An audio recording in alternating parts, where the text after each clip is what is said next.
Assalamualaikum warahmatullahi wabarakatuh. Perkenalkan nama saya Dina Fitriani dengan NIM 62201190002 dari kampus STI Dharma Negara. Di sini saya akan mempresentasikan mengenai pemeriksaan liabilitas jangka pendek guna memenuhi nilai mata kuliah pemeriksaan akuntansi 2.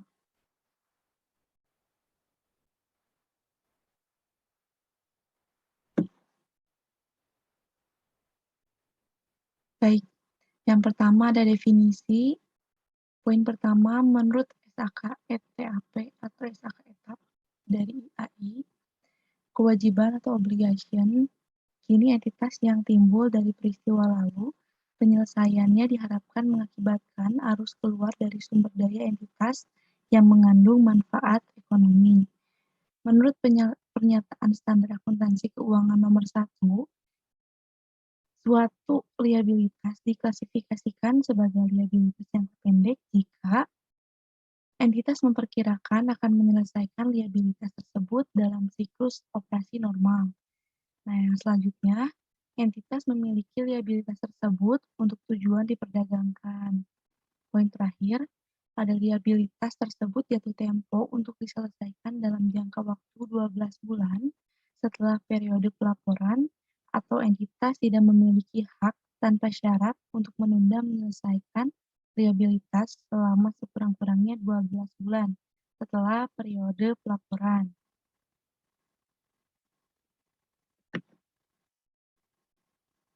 Nah, untuk poin selanjutnya ada penyelesaian liabilitas ini. Poin pertama ada pembayaran kas, selanjutnya penyerahan aset lain, yang ketiga ada pemberian jasa, terus ada pergantian kewajiban dengan kewajiban lain, dan yang terakhir konversi kewajiban menjadi ekuitas.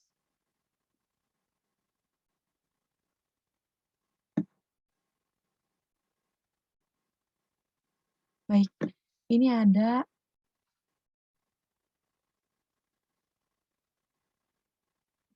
baik, selanjutnya ada contoh liabilitas jangka pendek. Menurut Agus, beberapa contoh liabilitas jangka pendek adalah sebagai berikut. Yang pertama, utang usaha, pinjaman bank, utang pajak, biaya yang masih harus dibayar, voucher payable, utang dividen, pendapatan diterima di muka, uang muka penjualan, utang pemegang saham, dan utang bunga.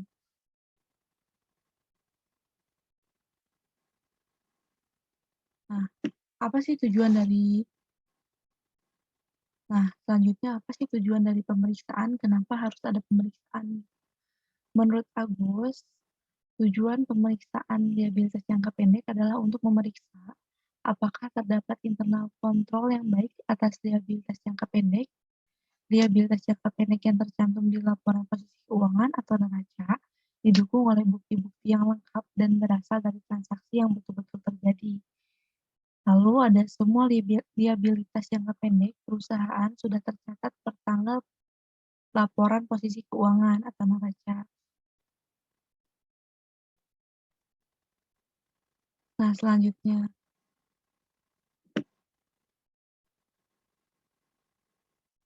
ada tujuan pemeriksaan.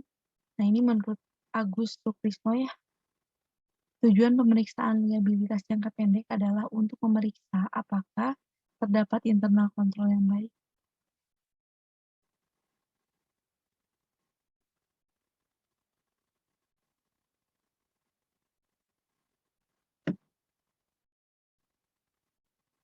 Nah, ini untuk poin selanjutnya ada tujuan pemeriksaan, masih lanjutan yang tadi. Yang pertama ada accrued expense, jumlahnya reasonable, atau masuk akal, atau wajar, atau tidak.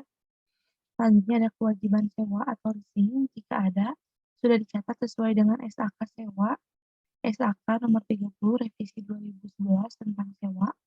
Selanjutnya ada seandainya ada liabilitas jangka pendek dalam mata uang asing per tanggal laporan posisi keuangan atau neraca sudah dikonversikan ke dalam rupiah menggunakan kurs tengah Bank Indonesia per tanggal laporan posisi keuangan atau neraca.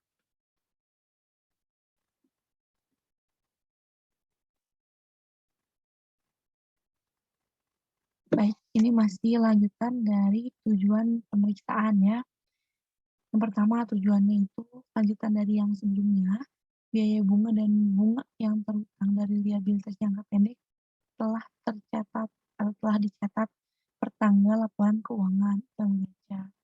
Biaya bunga liabilitas jangka pendek yang tercatat pada laporan pada tanggal laporan posisi keuangan atau neraca betul telah terjadi, dihitung secara akurat dan merupakan beban perusahaan. Nah, selanjutnya ada semua persyaratan dalam perjanjian kredit. Jadi harus ada perjanjian kredit ya.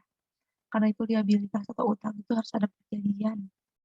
Agar perjanjian kredit telah diikuti oleh perusahaan sehingga tidak terjadi bank default.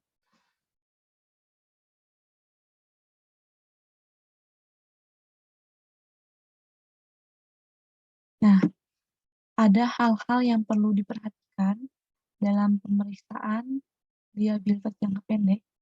Yang pertama, kecenderungan perusahaan untuk mencatat kewajiban lebih rendah dari yang sebenarnya atau understatement of liabilities dengan tujuan untuk melaporkan laba lebih besar dari jumlah yang sebenarnya. Nah, banyak juga perusahaan yang melakukan hal ini gitu. Jadi mencatat atau melaporkan laba lebih besar dari jumlah real atau yang sebenarnya. Selanjutnya ada perbedaan account payable dan accrued expense. Atau akun payable memiliki angka lebih pasti karena perusahaan mencatat berdasarkan invoice yang diterima dari supplier, sedangkan accrued expense ini dicatat berdasarkan estimasi. Jadi belum pasti ya. Kalau account payable itu udah ada sesuai invoice, sedangkan yang accrued expense itu dicatatnya hanya sebagai estimasi saja, hanya berdasarkan estimasi.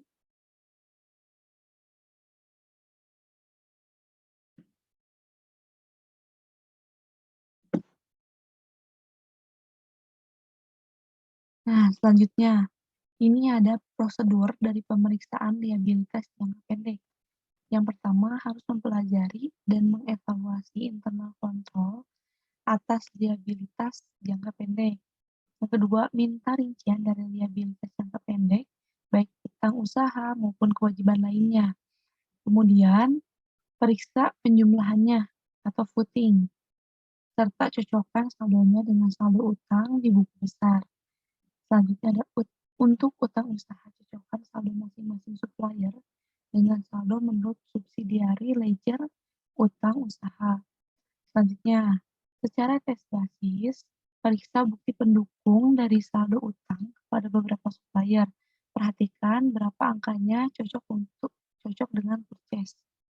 Nah, ini harus dicocokkan ya.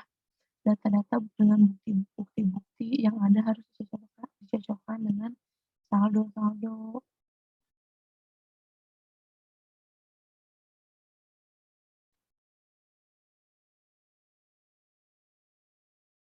Nah, untuk selanjutnya ini ada masih masih lanjutan ya dari prosedur pemeriksaan liabilitas jangka pendek. Nah, ini seandainya terdapat monthly statement of account dari supplier, maka harus dilakukan rekonsiliasi antara saldo utang menurut statement of account tersebut dengan saldo subsidiary ledger utang. Lalu pertimbangkan untuk mengirim konfirmasi kepada beberapa supplier, baik yang saldonya besar maupun yang saldonya tidak berubah sejak tahun sebelumnya.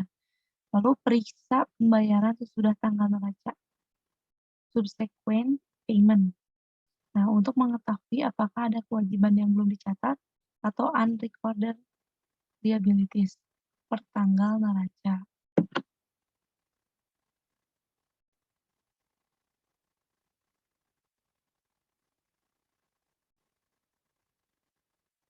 Nah, ini masih membahas tentang prosedur ya.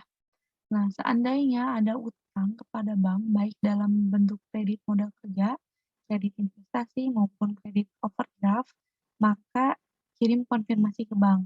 Periksa surat periksa surat perjanjian kreditnya dan buatkan excerpt dari perjanjian kredit tersebut dan periksa otorisasi dari direksi untuk perolehan kredit bank tersebut.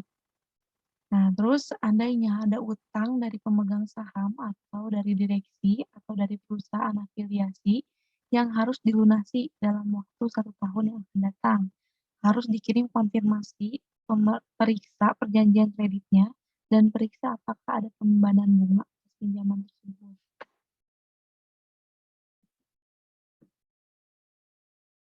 Baik, ini juga masih prosedur ya, jadi kalau prosedur itu agak panjang ya. Nah, seandainya ada utang leasing, periksa apakah pencatatannya sudah sesuai dengan standar akuntansi sewa, dan apakah bagian yang ditempuh dalam waktu 1 tahun yang akan datang sudah dicatat sebagai utang jangka pendek. Nah, periksa perhitungan dan pembayaran bunga, apakah sudah dilakukan secara akurat dan tiap jumlah beban bunga tersebut dengan jumlah yang tercantum dalam laporan laba rugi. Perhatikan juga aspek pajaknya. Yang terakhir, seandainya ada saldo debit dari utang usaha, maka harus ditelusuri apakah ini merupakan uang muka pembelian atau karena adanya pengembalian barang yang dibeli tetapi sudah dilunasi sebelumnya.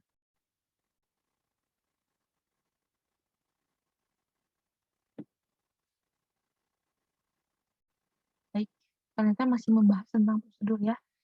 Nah, seandainya ada uang muka penjualan pertanggal laporan posisi keuangan, periksa bukti pendukungnya dan periksa apakah saldo tersebut sudah diselesaikan periode berikutnya, misalnya dengan mengirimkan barang yang dipesan oleh pembeli. Lalu seandainya ada kredit jangka panjang, harus diperiksa apakah bagian yang jatuh tempo 1 tahun yang akan datang sudah reklarifikasi sebagai utang jangka pendek. Seandainya ada kewajiban dalam mata uang asing, periksa apakah saldo tersebut pertanggal neraca sudah atau telah dikonversikan ke dalam rupiah dengan menggunakan kurs tengah Bank Indonesia per tanggal neraca.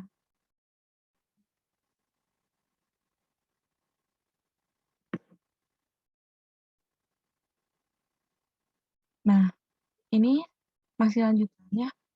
Untuk utang PPh 21 dan PPN, periksa apakah utang tersebut sudah dilunasi pada periode berikutnya. Seharusnya hutang PPh 21 dan PPN per 31 Desember dilunasi di bulan Januari tahun berikutnya. Nah, sedangkan PPh badan harus diperiksa apakah pada waktu mengisi dan memasukkan SPT PPh badan, perusahaan telah membayar PPh 29.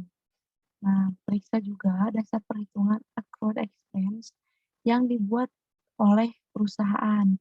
Apakah reasonable dan konsisten berdasar perhitungan tahun sebelumnya.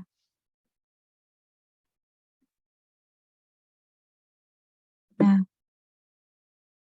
selanjutnya, periksa notulen rapat direksi, pemegang saham, dan perjanjian-perjanjian yang dibuat perusahaan dengan pihak ketiga untuk mengetahui apakah semua kewajiban yang tercantum dalam notulen dan perjanjian tersebut sudah dicatat pertanggal neraca. Lalu kirim konfirmasi kepada penasihat hukum perusahaan. Dan yang terakhir, periksa apakah penyajian utang jangka pendek di laporan posisi keuangan dan catatan atas laporan keuangan sesuai dengan prinsip akuntansi yang berlaku, sesuai dengan standar akuntansi atau SAK.